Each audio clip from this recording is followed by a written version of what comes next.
اچھا، موسیقی کے بارے میں شرعی حکم کیا ہے؟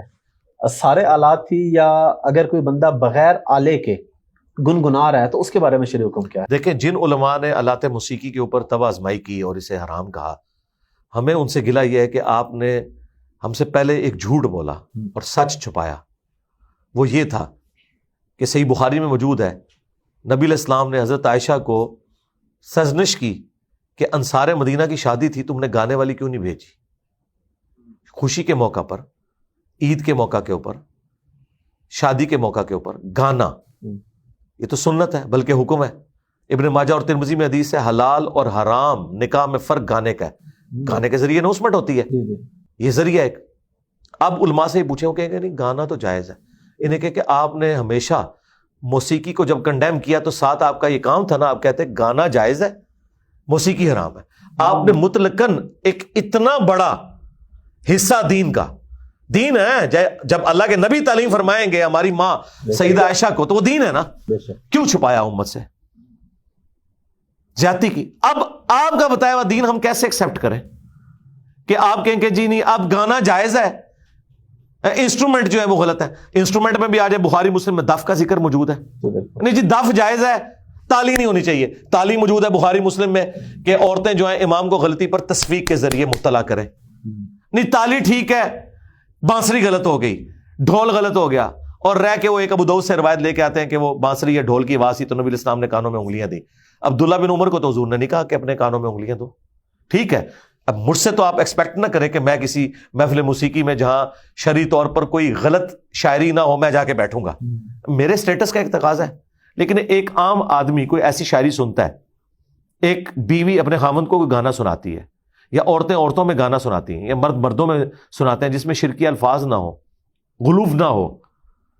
ڈاکٹر ذاکر نائک نے تو اپنے اسٹیٹ سے وہ گانا زوجتی انتی حبیبتی انتی، بیوی کی شان میں ایک گانا جو ہے وہ عربی نشید کے طور پر، اور وہ پورا طرز لگا کے، اب تو ماؤتھ ساؤنڈز ایسی آ گئی ہیں، جی جی ہاں، بالکل، تو گنگنانے میں تو کوئی نہیں ہے۔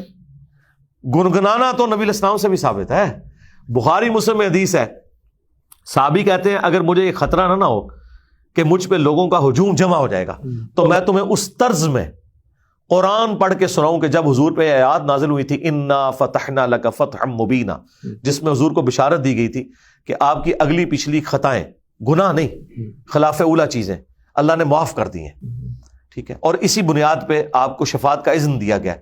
اسی لیے بخاری مسلم ہے باقی انبیاء اپنی غلطیوں کو یاد کریں گے، لیکن حضور کے پاس جب لوگ جائیں گے حضور کہیں گے، اور حضرت عیسیٰ علیہ السلام کہیں گے آج میں اس شخص کے پاس تمہیں بھیجوں گا جس کی اگلی پچھلی خطائیں اللہ نے معاف کر دی، تو محمد رسول اللہ کے پاس جاؤ اور نبی علیہ السلام اللہ کے حضور سجدہ کریں گے۔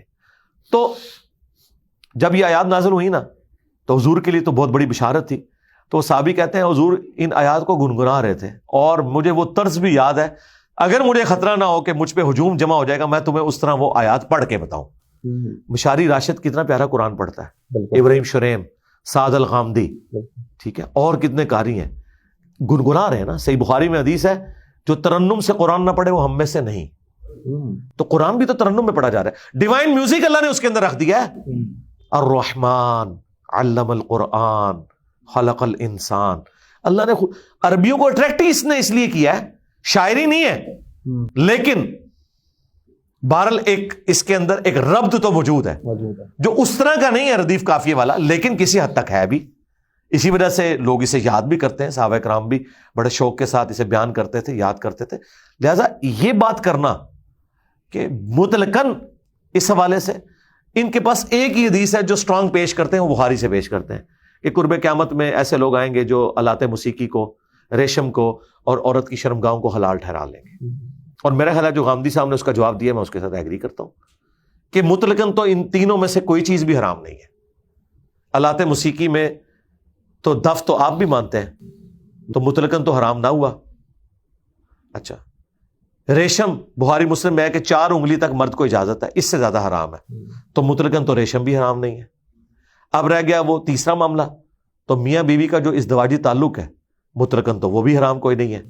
لہٰذا ایسے آلات موسیقی جس میں شرکیہ اور اس قسم کے اوٹ پٹانگ چیزیں ہوں جس سے لوگ شہوت کی طرف جائیں، جو میجورٹی آج کل اسی طرح کی ہے، اس طرح کے میوزک کو تو ہم ٹھیک نہیں سمجھتے. بالکل. البتہ جس طرح بھی کئی اسلامک فلمیں فلمائی گئی ہیں، جس طرح قطر والوں نے عمر سیریز فلمائی ہے، اس کے پیچھے جو ساؤنڈز ہیں انہوں نے اس میں جان بھر دی ہے.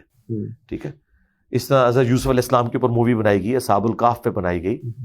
تو اس طرح کے جو ساؤنڈز ہیں گنگنانے پہ تو کسی کو نہیں ہے نا، نعت طرز میں پڑھی جا رہی ہے نا. بالکل. اسی نعت کو اگر میں گنگناؤں